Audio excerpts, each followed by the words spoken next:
you know. Such a pretty smile, I want to see it once in a while. But you were right for me.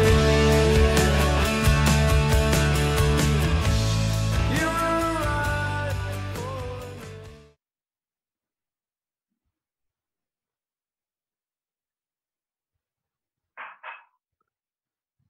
Serenity prayer.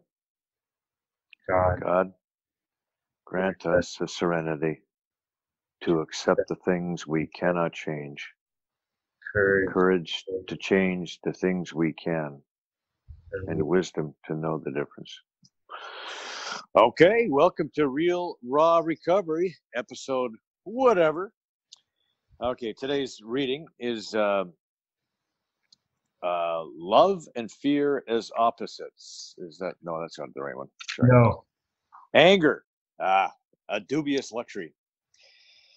If we were to live, we had to be free of anger. The grouch and the brainstorm were not for us.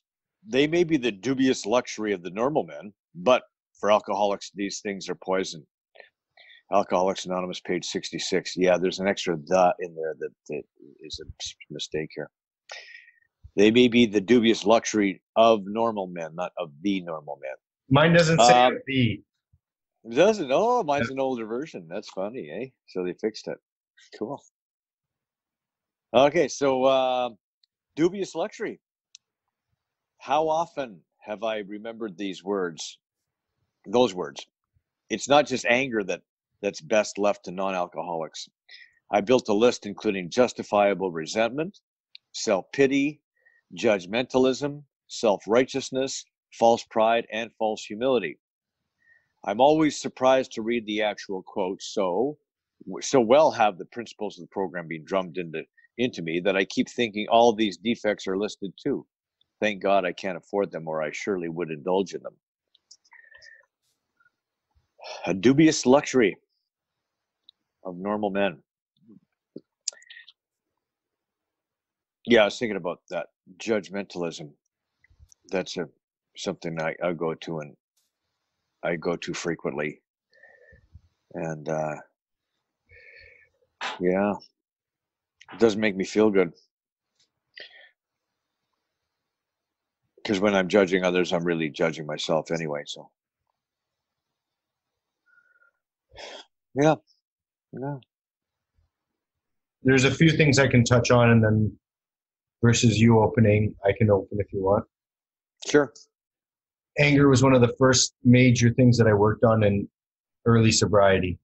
So my anger, I really believe that, like most, I would comfortably say that most men that come into the program are angry in some sense, and certainly a lot of men, I wouldn't say most, but a lot of men are very angry.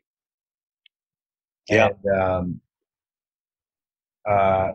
And I could really, that was one of my pitfalls and one of my major defects, where it was not just unjust anger, but just like a deep hatred for a lot of things, and like a deep and an anger that would cause more harm than good.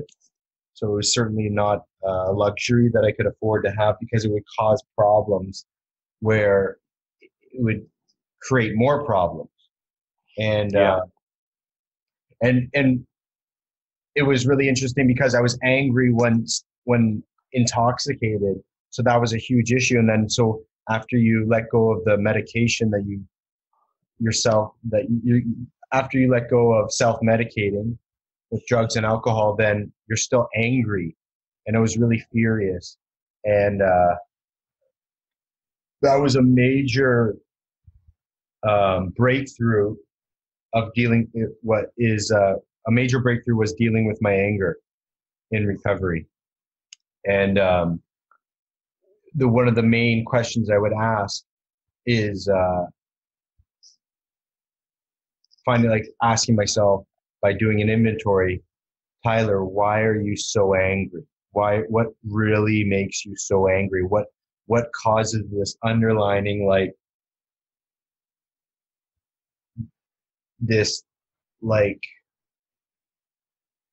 bottomless anger? So I had to really start figuring out where all that anger stemmed from, Mm-hmm. and then start working with others to figure out, really pinpoint where a lot of these, where my anger lied and where it stemmed from, and then work on really letting it go and acknowledging it, finding out whether it was resentment or self, as it says here, self-pity or self, like I was really resentful against myself. And a lot of my, especially in general, like a lot of the like, I hurt myself the most for sure out of all the things I ever did. And that caused a lot of it. And I just think that if I didn't deal with my anger and really look at it and really make major changes, not to say I don't get angry still, but make major changes, for sure it would have been the same, like when I would get like these almost like blackout rages. And when you know, like when you're under the influence, you do things you regret, and you come out and figure out what you had done the night before, or during your bender, or during your session of intoxication, and then you realize, geez, like that does not feel good at all. So in order to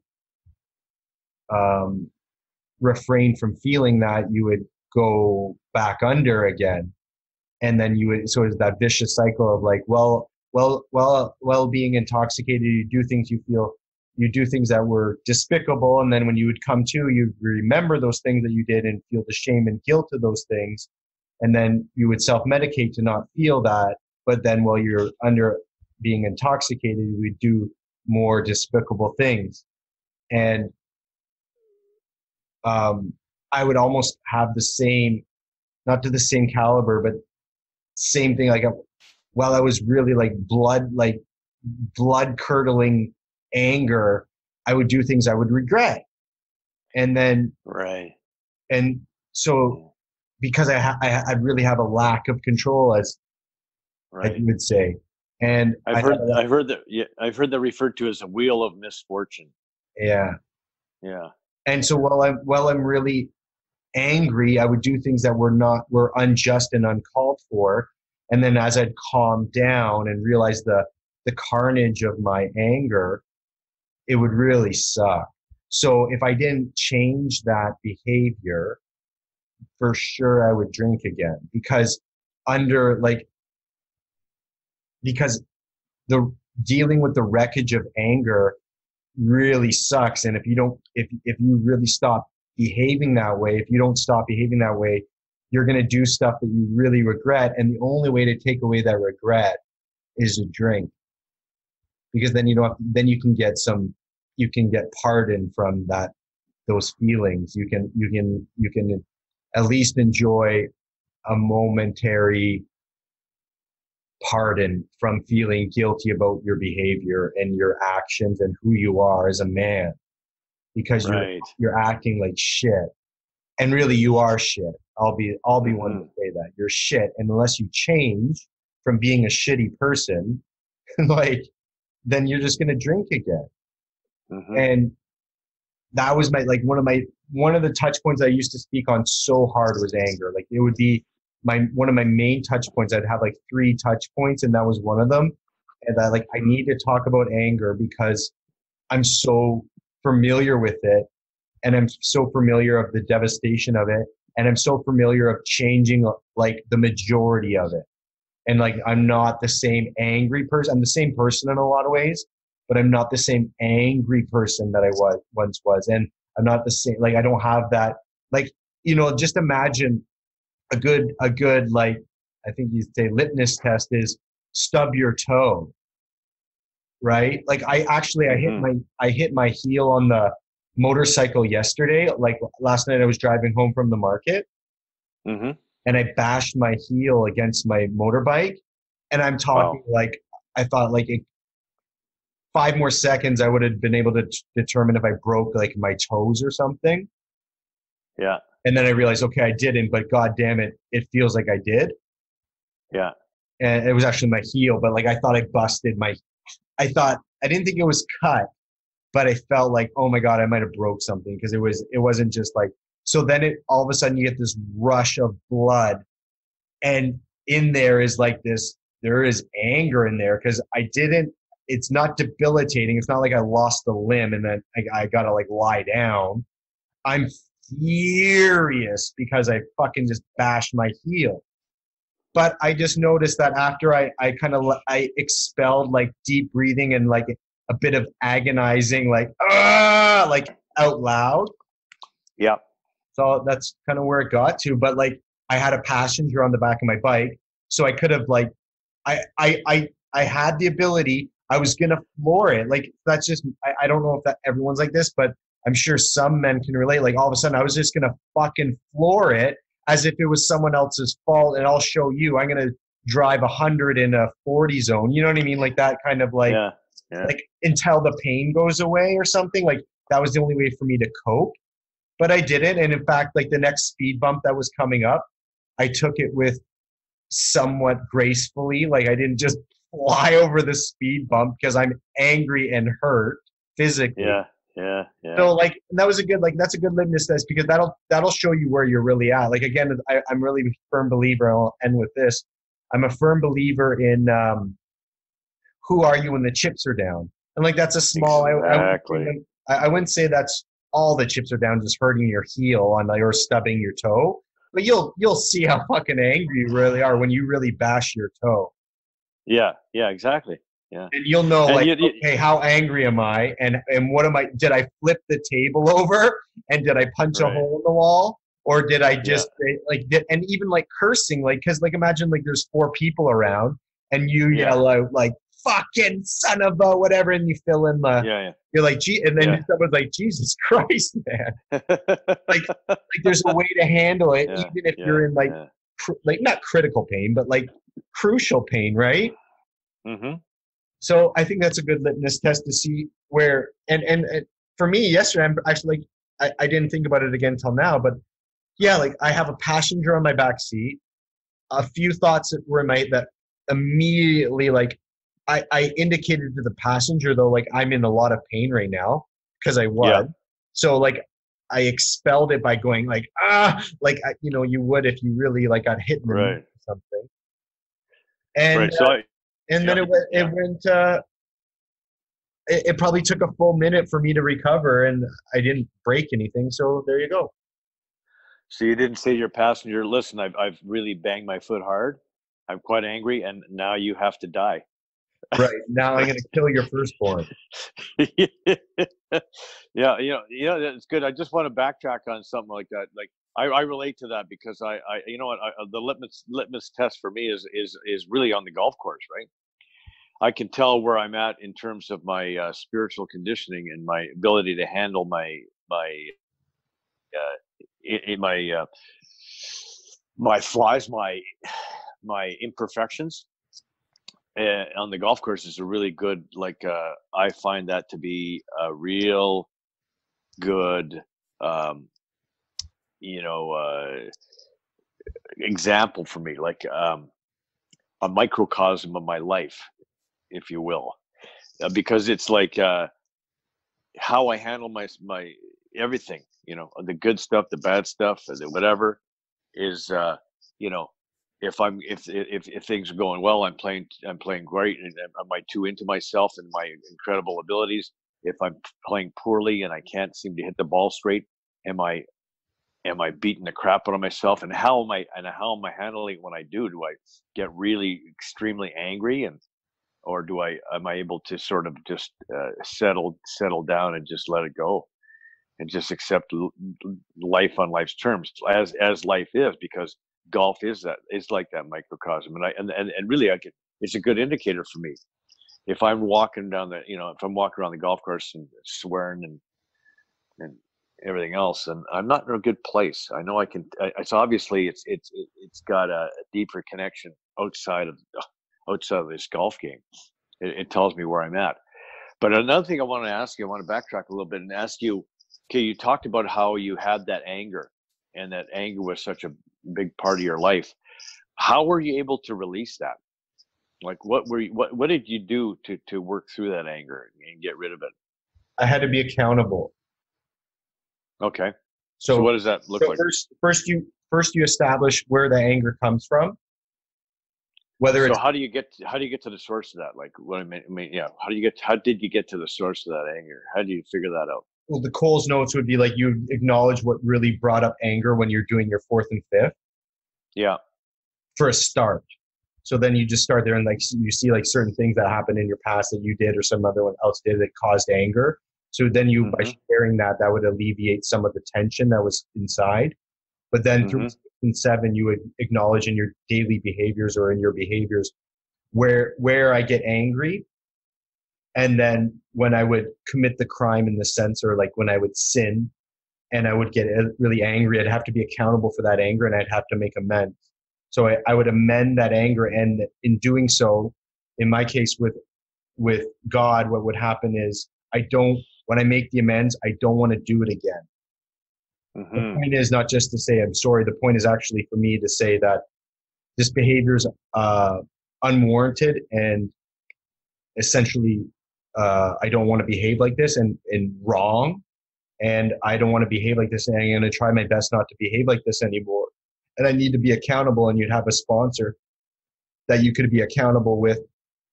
When you behave like that, you would first acknowledge it with them, and then you would make the appropriate amends in order to mend that behavior. And then the next time seems the lesson. So like especially the first 5 years of recovery, I can remember like certain instances that were just as brutal as if I was using, and whether violent or just obnoxious anger. And it was like, making that commitment to myself. When I behave like that, I'd have to acknowledge it and then correct it. And by doing that, you're changing your patterns of behavior. And so your patterns of behavior will become easier to manage if you're accountable for them and then you correct them. So it's like course correction. So I think accountability would be the number one asset for that. And then because if you're a young man, you have a lot of energy, so you could hit the heavy bag and you can do things that like to outlets like exercise and things like that. That's great. But that doesn't really change the behaviors. Like that's just like an outlet. So maybe you wouldn't get as angry because you don't have as much energy to get angry, but you're still a fucking furious scumbag. So you have to literally course correct and change who you are and change those behaviors. And you would really do that with God, because step 6 and 7, if you really acknowledge your character defects and where your patterns lie and what really makes you angry, you can start really altering it at that point with like whatever you believe in. So I just think like it's really self-awareness and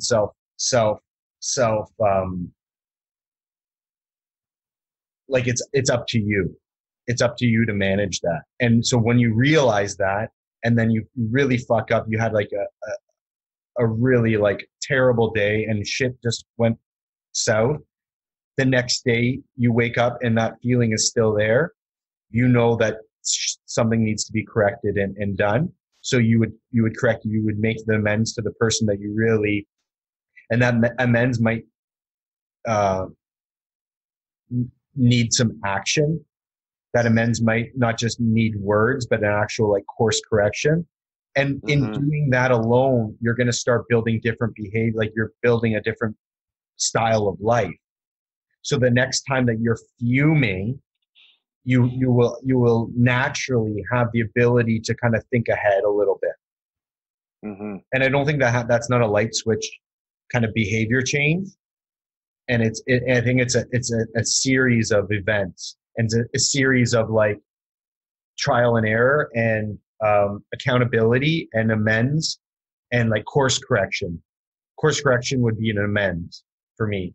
So when I say, like I was really like over the top, and the reason I'm telling you that is because yes, I'm sorry that it affected you, and I'm sure we can get into that, but really I'm telling you is because I don't want to act like that anymore. Yeah. And I got that willingness from six and seven. Okay, like I'm an angry piece of shit. I want to change that. So these are the areas where I'm often angry. Now I'm a little bit aware of that. And the next time it happens, it's gonna happen. I gotta course correct. Mm-hmm. Yeah, it's interesting because the I'm involved in that group where we do a daily inventory, a nightly inventory, and we share it.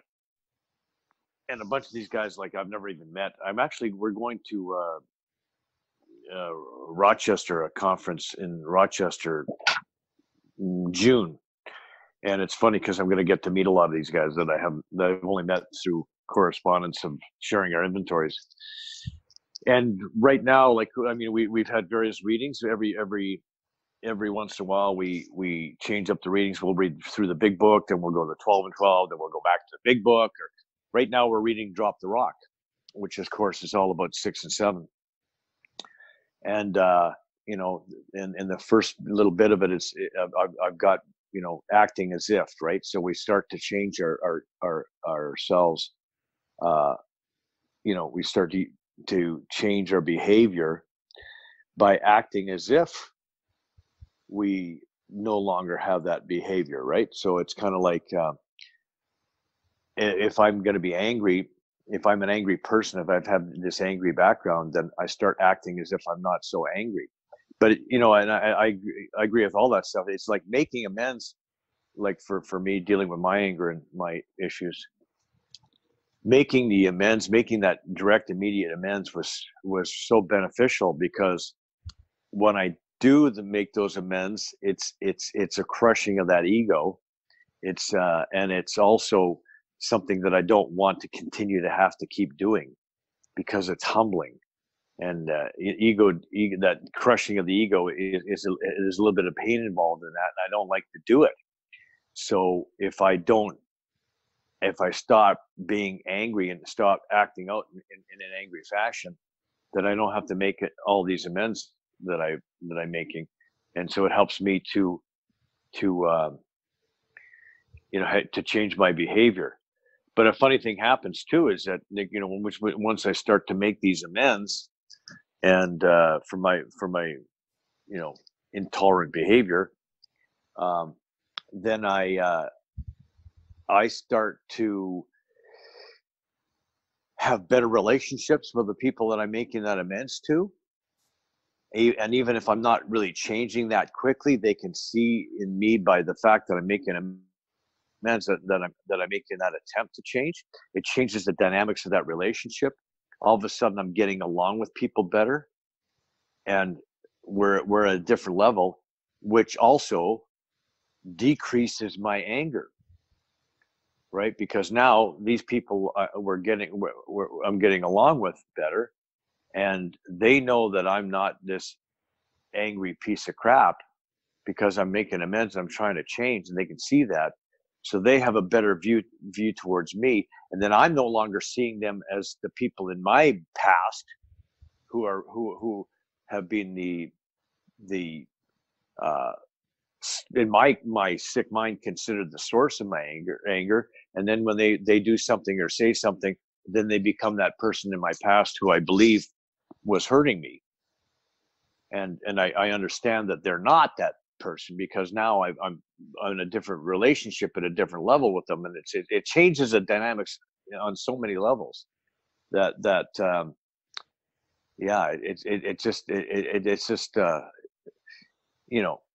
it doesn't matter where or how it starts. It just has to start. And if I identify the character defects, I start making those amends. It's and then it all starts to come together.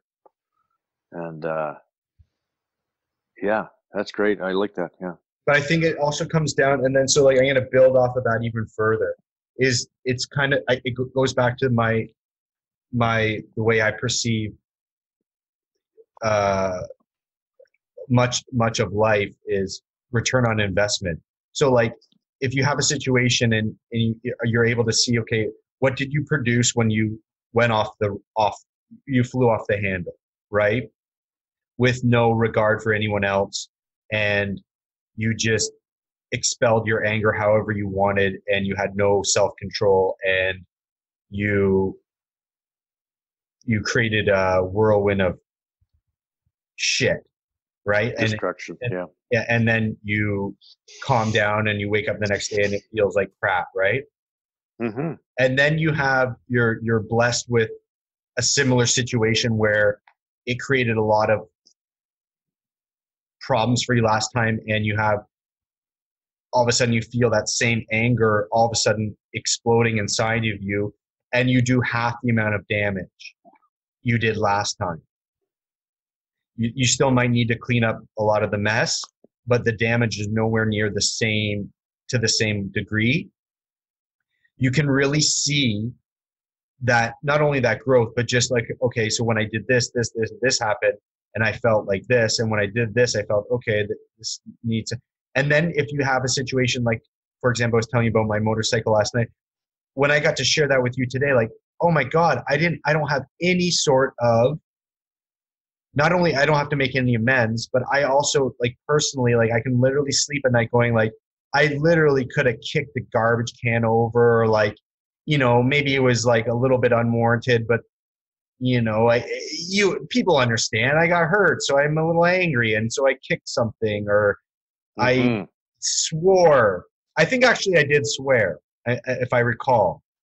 Mm-hmm. And that wasn't the first thing. Like, I actually have to remember that. Yeah, I did, and I'm okay with that because it hurt, and that's kind of behavior that I'm clearly okay with living with swearing. And Mm-hmm. but my whole kind of life philosophy is like the return on investment. Like, now I don't have to clean up a mess, so therefore I have extra time, and like I have a better relationship for it. And now my partner got to see me behave when I'm really angry at something that was literally out of the norm, and like not just like there's a lot of benefits to how I reacted there that builds trust with somebody else, and also myself. So that's a good build. Like, when you have your anger and you're able to manage it, that's such a healthy place to be in, because then things can't throw you off your game. So the return on investment for that is so huge compared to me cleaning up a mess for a month later. Like, a mess that might take a couple of weeks for people to actually go, okay, yeah, he's human. You know what I mean? Like, versus like now it's just like, and the return on investment for me, like, you get to see black and white. Okay, when I behave like this, A, B, and C happens. When I behave like this and it's healthy, A, B, and C happens. And it's just like, I want more of that. I want more of, like, when I'm really angry, I really want to be able to manage it in a way that's beneficial, even if I'm fuming, because I want to be level head. I don't want to clean up extra mess. Like, if something happens to me that's not predicted and not in the forecast, and I have to clean up that mess, I don't want to clean up an additional mess of me adding to it. Like, just do the math. Now I'm becoming counterproductive. So really it's the math game. And I have the ability to manage that. I've learned that. Like, it's like a new learned behavior. Right. And so, Yeah. So if my job was, like, for example, a janitor, so I'm cleaning up this one room, but at the same time I'm like, my power mop is leaking, and all the sludge that I'm cleaning off the floor is now leaking out behind me. Now I've got to go back and redo that room, and it's going to take me all day to clean this room because I'm cleaning again and again and again and again. And so if I'm spending all my time cleaning up my messes, and you're right, kid, that's counterproductive. I can't do other things in my life because I'm not moving forward. I'm constantly cleaning up the crap from my past. right. Yeah. And then That's all. So how do I say this without being, these changes and stories and new paths that I've taken got me to where I am today. These are not exactly the same sentiments I share today. And let me explain. Today, I believe there is warranted anger, and I do believe that it's okay to get angry. And there are times where I've been in my life where I would really work on, okay, I'm not going to let that bother me. And then I've grown up to become the man I am today, where it's like, no, I'm going to let that bother me because I'm not okay with that. And I have justified anger in this situation, and I'm going to see where this leads. And I've learned that that's really ultimately the healthiest place I can be, when I make that judgment call and going like, no, man, they can't. I will not accept that. And it might not be the same. It's not the same chaos anger of being in a blackout rage. It's an anger where I remember, like, for example, this is going to seem a little silly, but it was just really healthy for me. And it was I was in a line, I was waiting for a cab, and I got in like 3 cabs. I would sit down in the cab. This is in Bangkok. And the cab says, where do you want to go? I tell them, he goes, nope. And you get out of that cab and you get in the next cab. Okay, tell him where do you want to go? Nope. You get out of the next cab. And so I got in this one cab, and he was a bit of a snob, I was also, like, to give a clear, I was also obviously upset now. Like, this is like the 3rd or 4th cab, no exaggeration. Right. And when he didn't just give me like a simple no, I've had enough. I've had enough of this game. So I slammed his car door. Yeah. Aggressively. And then he stopped because I didn't just shut his door. I slammed his door. And I thought, well, he might pull out a sword and cut my head off. Like, I've heard stories of like cab drivers pulling out swords from underneath their seat in Bangkok. Yeah. And I thought I might have made a grave error here. But he didn't, and I waved him on as in like a snooty foreign tourist. I waved him like, go on your way, on your way, you pig fucker. Like and so then I just had time to assess that.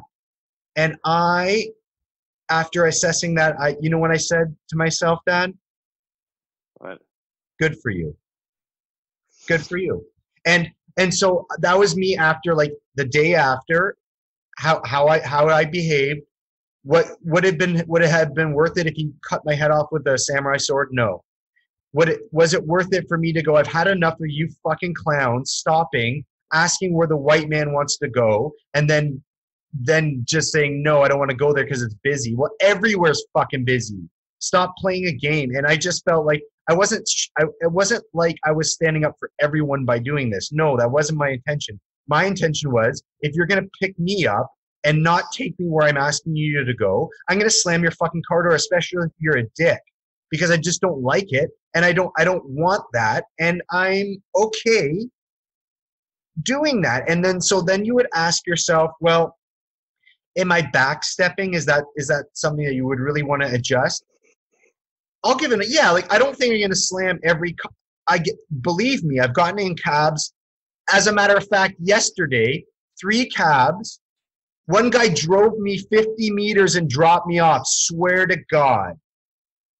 But he was polite. He was just said, you know what? In so many words, he said, I'm not going to take you where you want to go. It's too crazy. I said, no worries. I'm going to walk. I didn't slam his car door.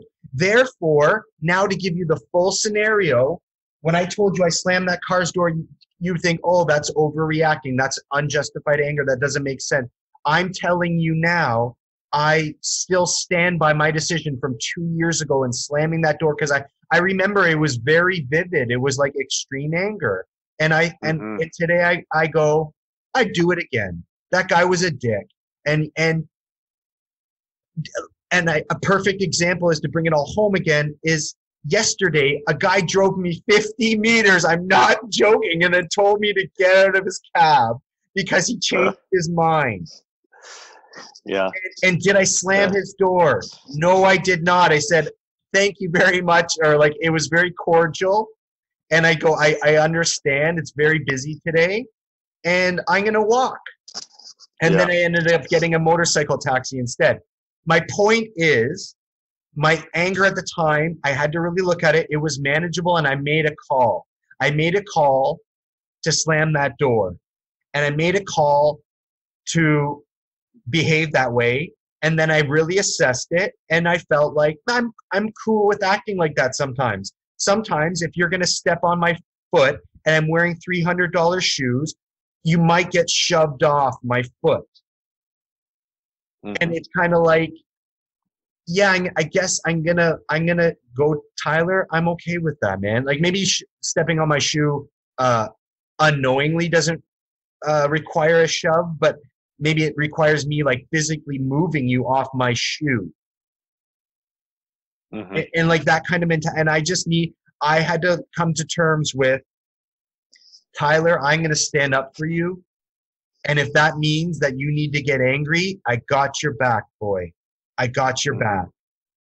No problem. Because at the end of the day, I'm the only one I can take care of. I'm the only, and I've learned to become my best friend. So here you have the journey from me learning of what causes anger, me changing my old behaviors, me living with those changed ways, and then me becoming the man I am today and realizing that it's okay to get angry and it's okay to freak out and then take care of myself. And then figure out if I need to make a change again, was I off base, or if that's okay. And so like that's where we get into this gray area where like I'm guessing most people would say, no, it's not cool to slam a car door, where I'm saying, yeah, you know what, for me it was. It was totally cool, man. It was totally cool. Yeah, and it's like you talk about you feel like you are taking care of yourself, and and what I see the cab drivers is doing is they're taking care of themselves too, right? Right. They're making a decision that they don't want to go to a place where the traffic's insane. They look at you as probably just some tourist is probably going to be able to get another poor sap to take them to where you're going, Right. and it's not going to be them. So and I just think about, I'm just trying to recapture my latest most angry moment, and I it was happened yesterday. We were on our way to go to the hockey game, and we're driving down the Don Valley Parkway, which is pretty busy always. Well, no, not necessarily. Like when you're going southbound at 4 o'clock at night, it's not too bad. But 4 o'clock in the afternoon is not too bad. But if you go northbound, it's terrible. But anyway, this guy was right on my ass, and I'm, I happen to be in the passing lane because I'm a little bit faster than the cars that I'm going past. I'm not driving really fast, but I'm a little faster than the cars I'm going past, so I'm in the passing lane, and there's really nowhere for me to go. But this guy is right on my ass, and then the moment there's a break between me and the cars to my right, that it's enough for me to pull off. Well, I'm getting ready to kind of pull off to the right, but this guy goes around me. And he goes around me and then just darts in right in front of me, and then he's in front of the next guy, and he's honking his horn at this guy. And it's like, wow, it's like I can see the frustration, the anger, and I just so all I did, there was a number on the truck. It was for some, I don't know, millwright or something like that, about building wine cellars, and I called the number on the truck, and I just said, I just want to make a comment here. There's some idiot driving. Well, I said somebody, whatever, driving. Somebody driving one of your vans here on the Don Valley Parkway, and he's driving really erratically. I'm wondering if maybe it says wine cellar. Maybe he's testing the product or something, but it's pretty dangerous the way he's driving, and I just thought you should know about it. So that was my way of kind of venting. Right. And so I felt okay, I felt good about that. I felt like I've been able to do something about this, and now I can let it go. It's Right. all about picking and choosing your battles. Right.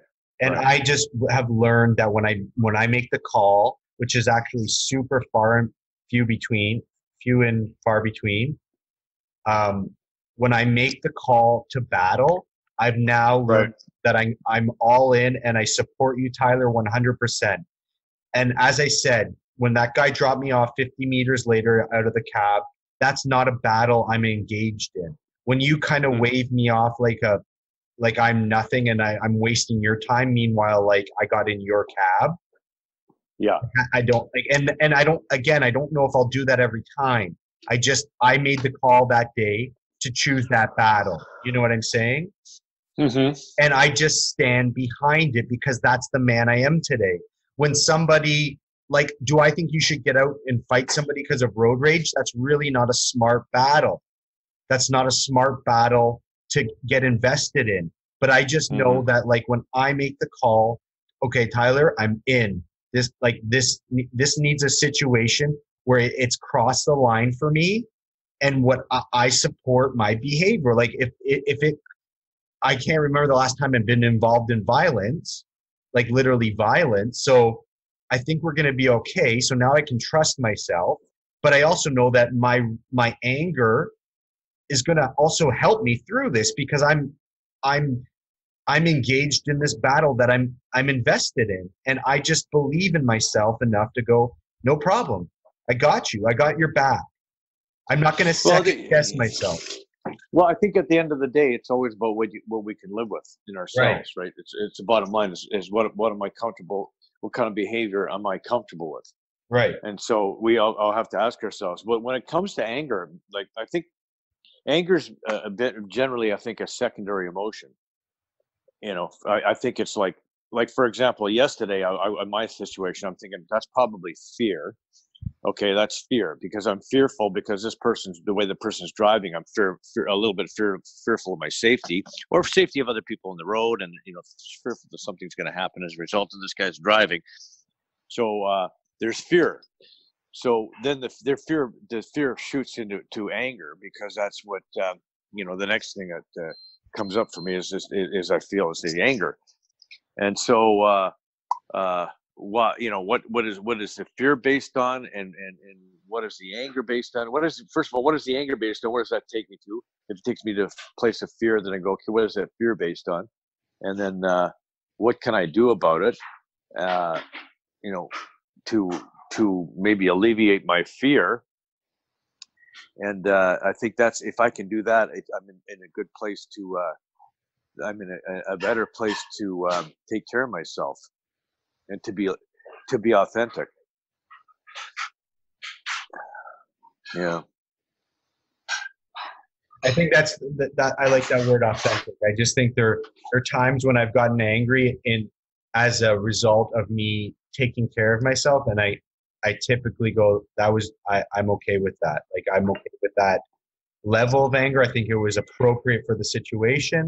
I realized that you decided to choose to fight this battle, and I think just the growth for me was that in recovery, there was a point in time where I would always say, oh, it's not worth, the juice isn't worth the squeeze. Or I would say, like, oh, it's not worth it. Don't worry, let it go, walk away like the bigger man. And as I've grown older and in recovery, but also assessed everything, is like, there's a time to stand your ground too. There's a time to also go, I'm not walking away from this one. And I've learned that that's just as valuable as walking away. Yeah, because if you're not being authentic, if you're walking away from a situation which your authentic self tells you need to say something before you walk away, or at least let somebody know how you feel about a situation before you walk away, then that's not really being authentic, is it?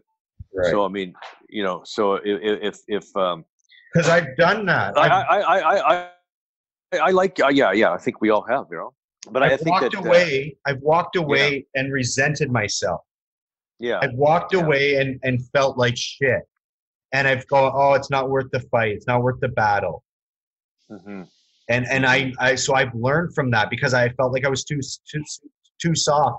And one of the things that actually happened is that I go, I don't even know if I can fight like sober. So that's why I picked up boxing. Like, can I even defend? Like, do I have the ability to shut someone's mouth up? Mm-hmm. And so, like, okay, so you're not going to just hurt somebody randomly. So you put it into a sport, and you can see, yeah, can I not only defend myself, but am I like that was always a question for me. Can I take care of myself? Mm-hmm. And that's like a physical action I'm talking, but like just in general, like I've been in altercations or conflict, and I go, oh, I use the mentality like just walk away and be the bigger man. And then when I walk away, I feel like that wasn't the right call, man. I should have stayed the ground. Right. I think I think the cure all for me is like, I've been in those situations where, in sobriety where it's confrontational. And what I've done before is I've told the individual who, there's confrontations with just how I felt. Like their actions, like, I don't know, I probably told you about that time when I went to I was at a meeting, and after the meeting, at the meeting, I was talking to a couple of guys. Said, look, we go to this bar for wings after. It's kind of fun. It's cheap wings. And anyway, I went there and playing pool, and there's a couple of people there that recognized me from television, and they mentioned that. And they said, hey, that guy from TV, cool. And then the guy sitting beside him said, well, you're that idiot from TV. You suck. And he was like a drunken guy. And it was really awkward. Like I really felt, well, I told him how I felt. I said, well, when you say that, I really feel like, I feel like, fearful and angry and disrespected. And, I said a bunch of things to him, and he said, and all he said to me was, sorry, and he was like, kind of like you could tell like he was looking for a fight. Right. But when I said that to him, he just kind of stopped, and it was it. And it was diffused. And the two guys I was with go, what the hell just happened there? Like they couldn't believe it. Mm-hmm. And I remember phoning my sponsor up and telling him what happened. He said, wow. He said, that's crazy. He said, that's like good for you, but like wow. He said, I can't believe that happened. And yeah, so that's just the way it unfolded. And and I find that whenever there's a situation brewing, and I just talk about feelings, and then it just diffuses everything, because it all goes back to the fact that feelings just they're not right nor wrong, and you can't argue with somebody's feelings, because somebody tells you they're sad, you can't say no, you're not sad. Right. I mean, you can say that, but and that's it's stupid, right? You can't tell people they're not feeling something they're feeling. So that's one really good way to diffuse any situation, or whenever, like, I get into, potential road rage. I always roll down the window and tell the guy, hey man, I love you. Right. Hey, I just do that, right? Uh-huh. And because I got nothing.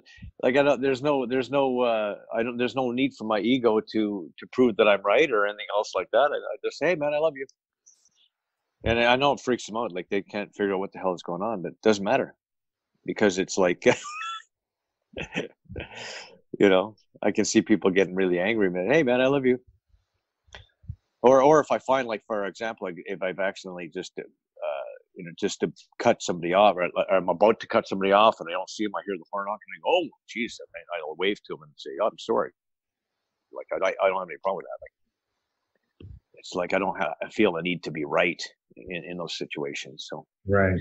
I think that's really helpful, because if I didn't do that, I feel like if I didn't do that, then I would, I don't know. Yeah, no, I for sure, because like on the other side of the spectrum, I just really think the most important thing that I'll close on is just knowing when to pick those battles, though. So it's not just creating a battle for the sake of creating it, and that's something that I've also really come to terms with. It's the most important thing about what I say today is that I remember I was in Parkdale, and in Parkdale, Toronto, there's a lot of Yeah. crazy people and like a little people like off their rocker. So like knowing your environment, knowing your situation, and knowing like I don't think I've probably 5 times have I ever got into any sort of like conflict even at a meeting, because I know my like normally I just don't have the energy or the I really just see the forest for the trees at a meeting, especially when people are like having a issue at a meeting, like at a business meeting. Like I just don't care. Like I don't have that, like that's not my battle. I don't even have 2 cents to give. Like I just it'll sort itself out as far as I'm concerned. And but I remember I was in Parkdale and I was sitting on a bench drinking coffee with my buddy, and this guy came up, but he was my age, but he was spun. I don't think he was drunk, but he was just obviously something was going on, because he came right up. I'm sitting down, so now like he's my size, I'm guessing, my age, and I'm sitting having a coffee, and for some reason he came right up to me, so he's standing above me while I'm sitting down. Yeah. And is that going to keep ringing? No. And you have a landline? No. Oh. That's your mother's phone. Oh. So anyways, the guy stood over me, and he started talking, and he was really aggressive. And then the next thing he said was, if you keep looking at me, like he's looking, like I'm sipping my coffee. Right? He goes, if you keep looking at me, but like you got, like this is how vile this guy. He goes, if you keep looking at me, I'm gonna rip your fucking eye out. Yeah. So now all of a sudden there's a bit of threat to my life. You know what I'm saying? Yeah. And I also know, I'm pretty sure I could beat this guy up. Like if I had to bet accurately, like he wasn't significantly like a giant man, right? Right. So I also looked that in consideration. And I also know it was a busy road. Right. And I also thought, okay, this is the kind of guy that definitely the probability doesn't have a gun, but probably has a weapon.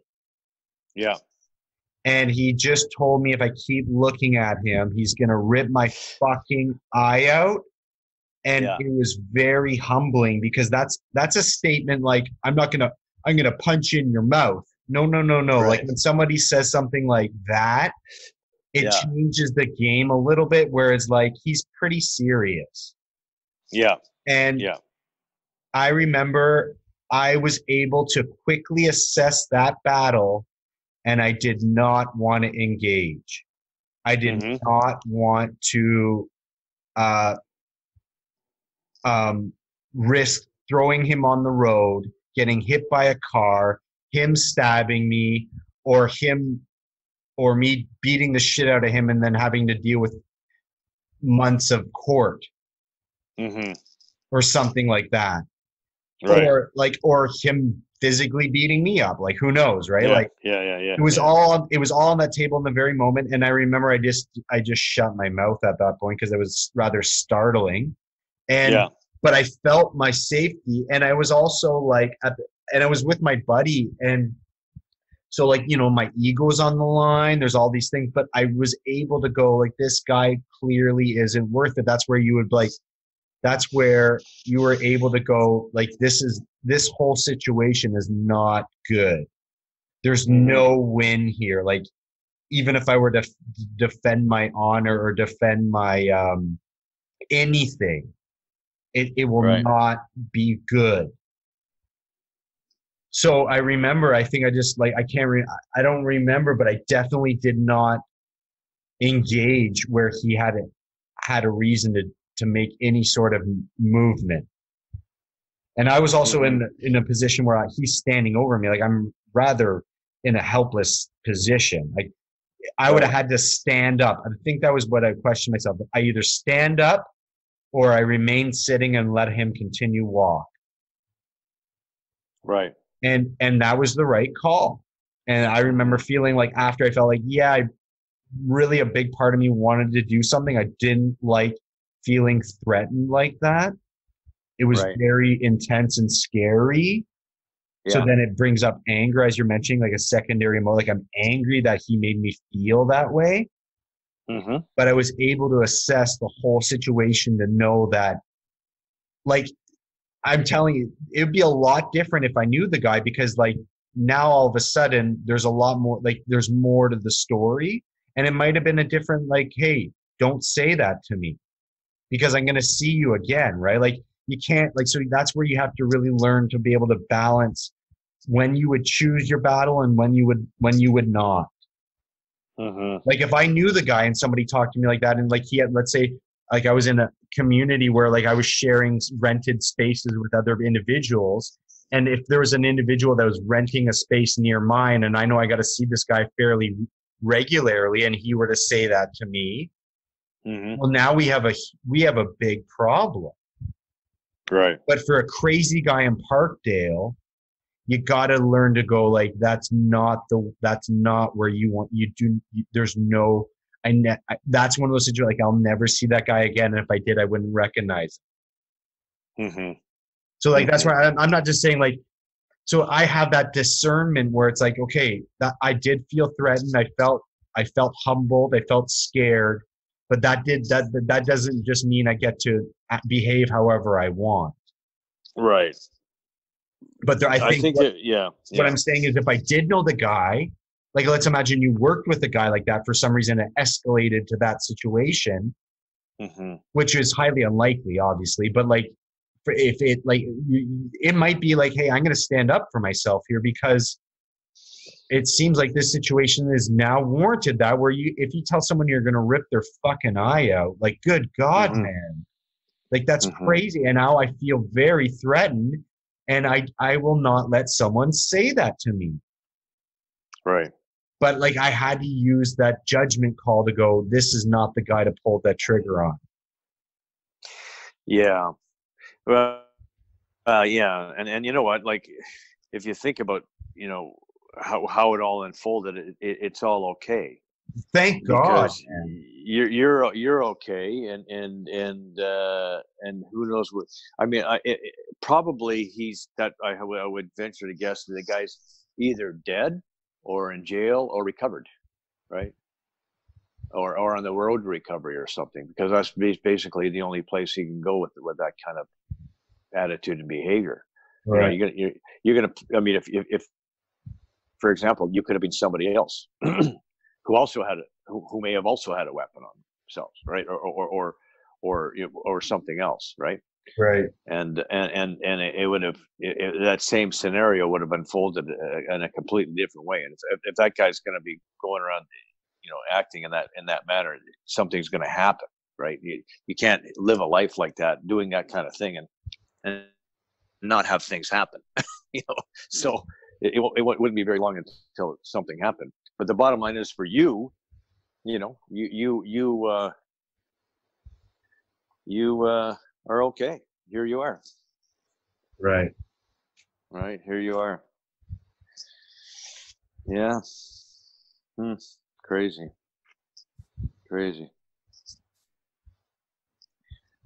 Yeah. What note do you want to end on? You have anything you want? Anything? Well, you know, I was thinking about it was like, you know, you talked about an anecdote, and it's like, it's not, it's really nothing that's related to what's happened here. It's just another memory I've got from early recovery.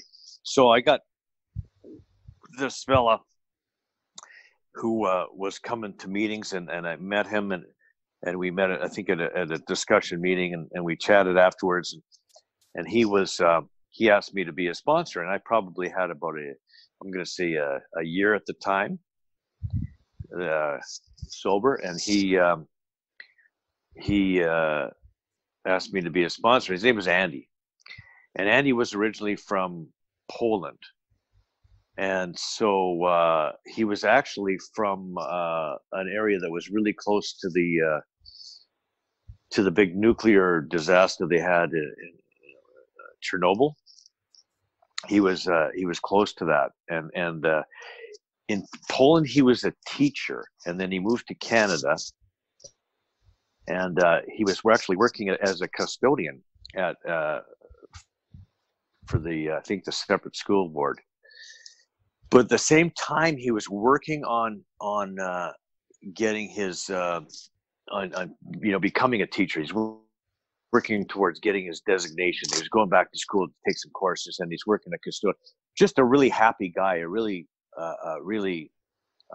nice guy, happy guy. His name was Andy, and I knew a couple of like some lady, and a lady that I knew also in the program was she worked for them actually. She was a teacher at that school, and so he was a good guy. And anyway, he that Chernobyl thing caught up with me. He ended up with brain cancer, so he had this brain tumor, and so I'd go to visit him in the hospital. And at that time, I think he had maybe 8 months clean and sober, something like that, when he got that brain tumor.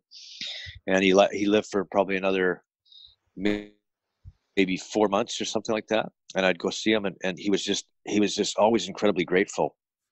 And I mean, because he just really latched on to the program. I was really happy, and he just seemed grateful, even though the fact that he was dying of this cancer and everything else, and all his dreams about becoming a teacher in Canada, were kind of obviously not going to come to fruition, but he seemed okay, and and he never had the desire to drink. Some guy, I remember he said some friend of his, or somebody he knew somewhere, had brought in a bottle of vodka, right, and he asked me to take it out of his room.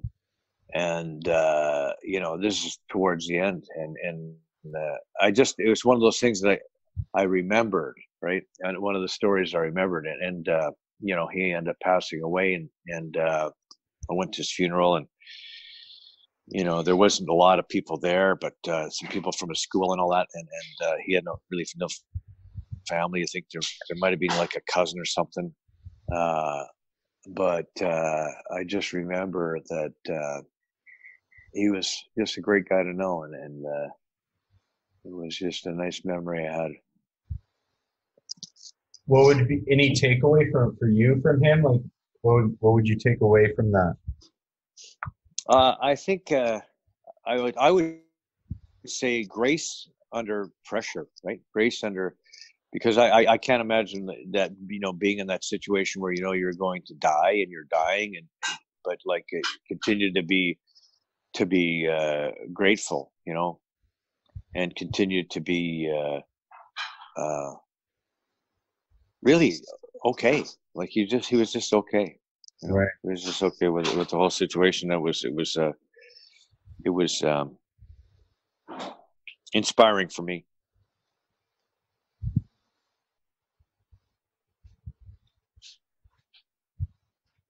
Yeah, I like that story. Mm-hmm. I don't think I know that story either. Yeah, it's something I was thinking about, and I just it popped into my head, and I thought, yeah, it's I don't want to forget Andy. Right. Right. I like the name Andy. Yeah. Yeah. Yeah. It was short for Andrew, but there's Polish spelling Andrej or something like that, or yeah. Let's wrap it up, Pop. I gotta go. Okay. Serenity prayer. God, grant us the serenity to accept the things we cannot change, courage to change the things we can, wisdom to know the difference. All right, have a wonderful sleep. Good night. I gotta go to my shop. Oh, okay. Have a great day. Have a great night. I will, Papa. Okay, love you. Love you too. Bye-bye. Bye.